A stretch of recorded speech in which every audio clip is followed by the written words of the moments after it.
ஆழமா புரிஞ்சுங்க. 4வது வார்த்தை வளப்படுத்துதல். ஆழ்ந்து கேளுங்க. முதல் வார்த்தை இன்டெகிரிட்டி, 2வது ஆத்தென்டிசிட்டி, 3வது ரெஸ்பான்சிபிலிட்டி, அதாவது பொறுப்பெடுத்தல், 4வது வளப்படுத்துதல். ஏன்னா இந்த 4 வார்த்தைகளை சார்ந்துதான், இந்த 4 உண்மைகளை சார்ந்துதான் நம்முடைய மொத்த சக்தியை விழிப்பிக்கிற டெக்னிக்கே இருக்கு. உங்க குண்டலினியை அவேக்கன் பண்ணணும்னாலே இந்த 4 உண்மைகளும் உங்களுக்குள்ள போன அப்புறம் தான் அந்த குண்டலினி விழிக்கும். இந்த 4 உண்மைகள் உள்ள போனாதான் புது சக்தி வாழ்க்கைக்குள்ள வரும். உடல் நலமாகட்டும், மனநலமாகட்டும், எதுவாகட்டும், அதுக்கப்புறம் தான் வர ஆரம்பிக்கும்.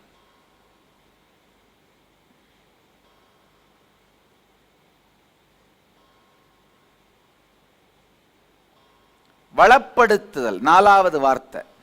ஆழ்ந்து கேளுங்க. இந்த டெஃபினேஷனை உள்வாங்குங்க.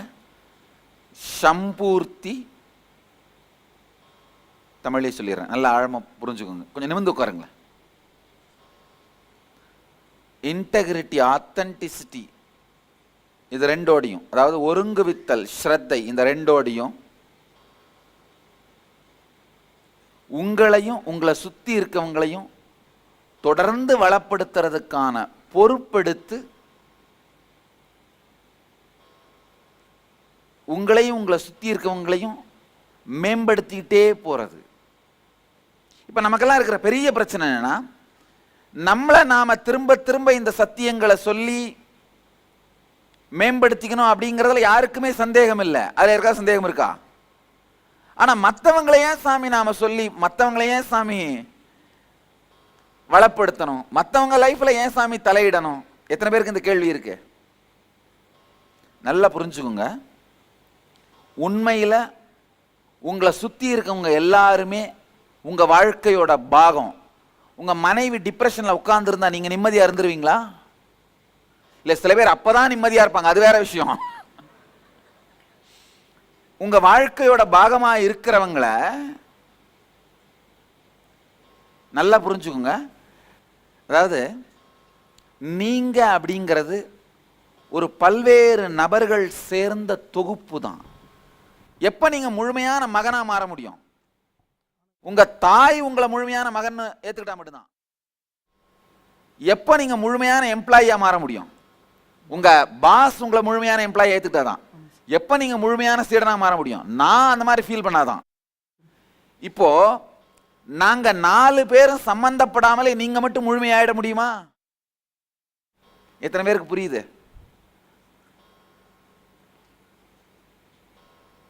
அவ்வளவேதான். இப்ப எங்க 4 பேரையும் அவர் என்ரிச் பண்ணாம அவர் மட்டும் முழுமையாயிட முடியாது.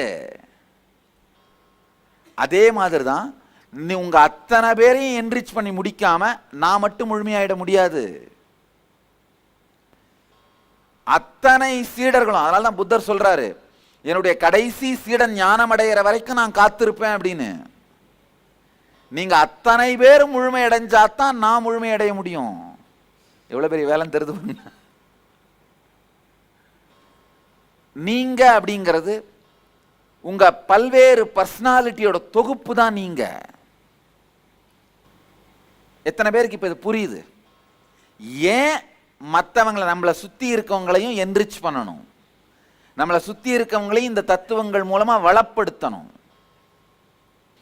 இல்ல நம்முடைய பெரிய பிரச்சனை இது.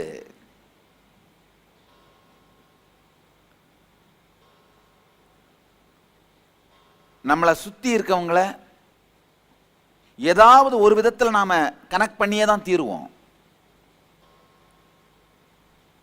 ஒன்று அவங்கள வளப்படுத்துற நோக்கத்தோட கனெக்ட் பண்ணுங்க, இல்லைன்னா உங்க அகங்காரத்தை காமிக்கிற நோக்கத்தோட கனெக்ட் பண்ணுவீங்க. அதான் நடக்கும். எத்தனை பேருக்கு இந்த உண்மை புரியுது? அதாவது உங்களை சுத்தி இருக்கவங்களுடைய அவங்க எல்லாம் முழுமை அடையாம உங்களுடைய எல்லா பரிமாணமும் முழுமை அடைஞ்சிடவே முடியாதுங்கிறது எத்தனை பேருக்கு புரியுது? நீங்க எவ்வளவு வேணா முயற்சி பண்ணி பாருங்க, உங்களை சுத்தி இருக்கவங்களோட பரிமாணங்கள் முழுமையடையாம உங்களால முழுமையடைய முடியாது.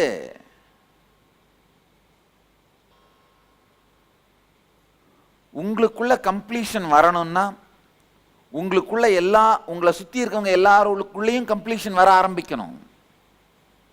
அவங்க கம்ப்ளீட்டாக கம்ப்ளீஷன் ஆகணும்னு அவசியம் இல்லை, ஆனால் அவங்களுக்குள்ள வர ஆரம்பிச்சதுனா தான் உங்களுக்குள்ள முழுமையாக வரும். ஏன்னா நீங்கள் யாருமே தனி தீவுகள் இல்லை. இப்போது ஒரு காட்டில் குகையில், இமாலய குகையில் தனியாக உட்காந்துட்டு இருக்கிற ஒரு சன்னியாசி வேணால் யாரையும் என்ரிச் பண்ண வேண்டியதில்லை. ஆனால் அவர் கூட நான் அவருக்கு சாப்பாடு போடுற அந்த மரம், எந்த மரத்துலேருந்து பழத்தை சாப்பிட்றாரோ அந்த மரத்தோடையும், எந்த நதியிலேருந்து தண்ணி குடிக்கிறாரோ அந்த நதியோடையும் கம்ப்ளீஷனில் இருந்தாகணும். அவரும் கூட எந்த குகையில் இருக்காரோ அந்த குகையோட கம்ப்ளீஷனில் இருந்தாகணும். நாமெல்லாம் என்ன அந்த மாதிரி குகையில் இருக்குமா? கிடையாது. நீங்க இங்க உட்கார்ந்துருக்கீங்க இன்னைக்கு அப்படின்னா குறைஞ்சபட்சம் 500 பேர் அதுக்கு ஒர்க் பண்ணியிருக்காங்க. நீங்க போட்டிருக்கிற துணி அதுக்கே 100 பேர் ஒர்க் பண்ணியிருக்காங்க. காட்டனை விளைய வச்ச விவசாயி, அந்த பஞ்சை அடிச்சு டிரான்ஸ்போர்ட் பண்ண லாரி டிரைவர், அதுக்கப்புறம் அதை நூலா மாத்தின ஸ்பின்னிங் மில், அதுக்கப்புறம் அதை டை அடிச்சு நெஞ்சு துணியா மாற்றி கடைக்கு எடுத்துகிட்டு வந்து விற்கிறது. நீங்கள் இங்கே உட்காந்துருக்கீங்கன்னா உங்கள் துணிக்கு மட்டும் 100 பேர் ஒர்க் பண்ணியிருக்காங்க, நீங்கள் போட்டிருக்கிற துணிக்கு மட்டும். அப்போ உண்மையில் நாம் என்ன, நம்ம கம்ப்ளீட்டாக ஒருவரை ஒருவர் சார்ந்து வாழுகின்ற வாழ்க்கை முறை. நீங்கள் மட்டும் தனியாக கம்ப்ளீஷன் உள்ள போயிட முடியும்னு நினைக்கிறீங்களா? உடல் ரீதியாகவும் மன ரீதியாகவும் நாம் ஒருவரோடு ஒருவர் பின்னி பிணைந்த வாழ்க்கை முறை, உணர்வு முறை. அவங்க எல்லாரையும் கைவிடாமல் மக்களை கைவிடாமை. நல்லா முழுசா புரிஞ்சுக்குங்க. உங்க வாழ்க்கையில் நீங்க கைவிட்ட நபர்கள் எல்லாம் மைனஸ், கைவிடாம இருக்கிற நபர்கள் எல்லாம் பிளஸ். இதுதான் வாழ்க்கையோட கணக்கு. நல்லா ஆழமா புரிஞ்சுக்குங்க. வாழ்க்கையில எந்த பிரச்சனை வரும்பொழுதும் பணம் கூட நிற்காது, ஜனம் மட்டும்தான் கூட நிற்கும், மனிதர்கள் மட்டும்தான் கூட நிற்பாங்க.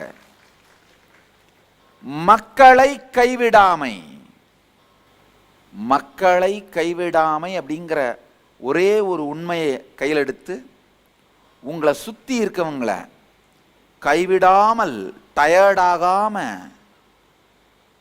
போரடிக்காம, தொடர்ந்து ஸ்ரத்தையோட அவங்க வாழ்க்கையை வளப்படுத்தும் பொழுது ஒரு மிகப்பெரிய நல்லது நடக்கும். என்ன தெரியுமா?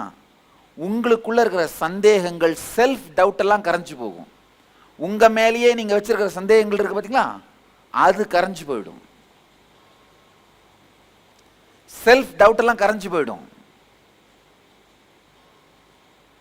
உங்களை சுத்தி இருக்கவங்களை நீங்க வளப்படுத்தும், என்ரிச் பண்ணும் பொழுது இந்த தத்துவங்களை எல்லாம் சொல்லி அவங்கள இன்ஸ்பயர் பண்ணும்பொழுது அவங்க கேட்குற கேள்வி எல்லாம் பார்த்தீங்கன்னா உங்கள் அன்கான்ஷியஸில் இருக்கிற கேள்விங்களா இருக்கும். எத்தனை பேர் இதை கவனிச்சிருக்கீங்க?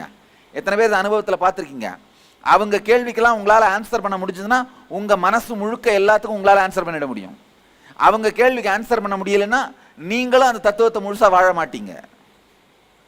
அதனால் உண்மையில் உங்களுக்குள்ள இருக்கிற அந்த சுய சந்தேகத்தை தீர்த்துக்கிறதுக்கான ஒரே வழி உங்களை சுற்றி இருக்கவங்களுடைய எல்லாருடைய சந்தேகத்தையும் தீர்க்கிறது. எவ்வளோ நாள் வரைக்கும் உங்களை சுற்றி இருக்கவங்களை என்ரிச் பண்ணிகிட்டே இருக்கீங்களோ அவ்வளோ நாள் வரைக்கும் நீங்கள் இந்த தத்துவத்தை வாழ்ந்துக்கிட்டே இருப்பீங்க. இன்னொரு முக்கியமான விஷயம் புரிஞ்சுக்கோங்க. நீங்கள் எல்லாருமே வாழ்க்கையில் ஏதோ ஒரு சூழ்நிலை, ஏதாவது ஒரு ஆன்மீக சாதனையை ஆரம்பிச்சிருப்பீங்க. ஒரு யோகாவோ பிராணாயாமமோ இல்லை ஏதோ ஒரு மெடிடேஷன் கிளாஸோ ஏதோ ஒன்று ஆரம்பிச்சிருப்பீங்க ஏதோ ஒரு டைமில். எத்தனை பேர் உங்கள் வாழ்க்கையில் ஏதோ ஒரு டைமில் ஏதோ ஒன்று ஆரம்பித்தவங்க கை தூக்குங்க. ஆனால் எல்லாமே நடுவோல நின்று போயிருது. உண்மையா? காரணம் என்ன? உண்மையில் பார்த்தீங்கன்னா ஆரம்பிக்கிற எல்லா ஆன்மீக சாதனையை ஆரம்பிக்கிறவங்க 90% மக்கள், ஆனால் முடிக்கிறவங்க 1% மக்கள். பிரச்சனையே நடுவில் ஸ்டக் ஆகி போயிடுறதான். இந்த என்ரிச் பண்றத ஸ்டக் ஆகவே மாட்டீங்க. தொடர்ந்து லைஃப் வந்து இன்ஸ்பைரிங்காகவே இருக்கும். ஏன்னா மற்றவர்களுக்கு வர்ற கேள்விகளுக்கு பதில் சொல்ல உங்களுடைய சுய சந்தேகங்கள் அழியும். தெளியும்.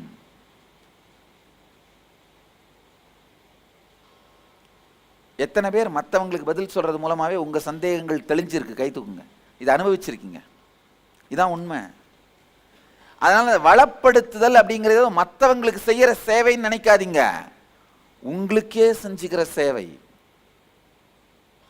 இன்னொரு விஷயம், நீங்க நம்பினாலும் நம்பலினாலும் மற்றவங்க எல்லாருமே உங்களுடைய பாகம்தான். ஒரு உதாரணத்துக்கு, நீங்க என்ன சந்தேகப்படுறீங்கன்னா என்னுடைய ஏதோ ஒரு பாகம் என்னை சந்தேகப்படுது. அதை சரி பண்ணா உங்க சந்தேகம் சரியா போயிடும், உங்க சந்தேகத்தை சரி பண்ணா அந்த சந்தேகம் சரியா போயிடும்.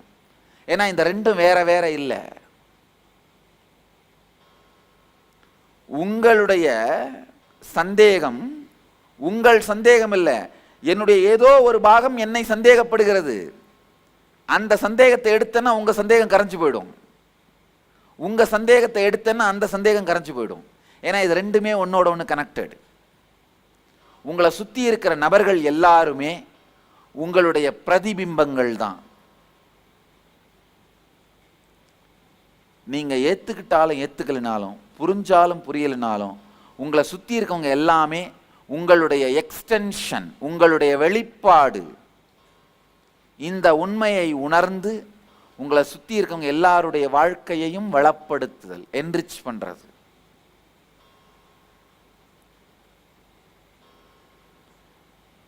உங்களை சுற்றி இருக்கவங்களோட வாழ்க்கையை என்ரிச் பண்ற பொறுப்பு எடுத்தீங்கன்னாலே உங்க வாழ்க்கை என்ன ஆகிடும்? பத்தியே உங்களுக்கு இருக்கிற சந்தேகங்கள் எல்லாம் கரைஞ்சு போயிடும். உங்களை பத்தியே உங்களுக்கு இருக்கிற நம்பிக்கையில்லா தன்மை கரைஞ்சு போயிடும். நம்ம மனம் தான் உயர்ந்தவனும் தன்னை சுற்றி இருக்கவங்களுக்கு புரிஞ்சுக்கிற அளவுக்கு மெச்சூரிட்டி இல்லைன்னுமே சொல்லிட்டு இருக்கோம். அவங்களுக்கு புரிய வச்சு பாருங்க, அப்பதான் தெரியும் உங்களுக்குள்ளேயே இருக்கிற சில சந்தேகங்களை அவங்க கேட்டுருவாங்களோன்னு பயந்துக்கிட்டு தான் அவங்களோட பேசாம இருக்கீங்க. சில பேரெல்லாம் பார்த்தீங்கன்னா, நான் பாடுறேன் ஆனால் மற்றவங்களுக்கெல்லாம் சொல்கிற அளவுக்குலாம் அவங்களுக்கெல்லாம் புரியாதுப்பா. ஏன் அவங்களுக்கெல்லாம் புரியாதுன்னு நினைக்கிறாங்க? வேற ஒன்றும் இல்லை, அவங்க கேட்குற கேள்விக்கு பதில் சொல்கிற அளவுக்கு இவங்களுக்கே ஸ்ட்ரென்த் இல்லை. தனக்கு ஸ்ட்ரென்த் இல்லாதனால என்ன பண்ணுறது? அவங்களுக்கு புரியாதுன்னு நினச்சிக்கிறது, அவங்களுக்கு தகுதி இல்லைன்னு நினச்சிக்கிறது. நல்லா புரிஞ்சுக்கோங்க, உங்களை சுற்றி இருப்பவர்களை வாழ வைக்கும் பொழுதுதான் நீங்கள் ஒரு உண்மையை முழுமையாக வாழ்வீர்கள், ஒரு சத்தியத்தை முழுமையாக வாழ்வீர்கள்.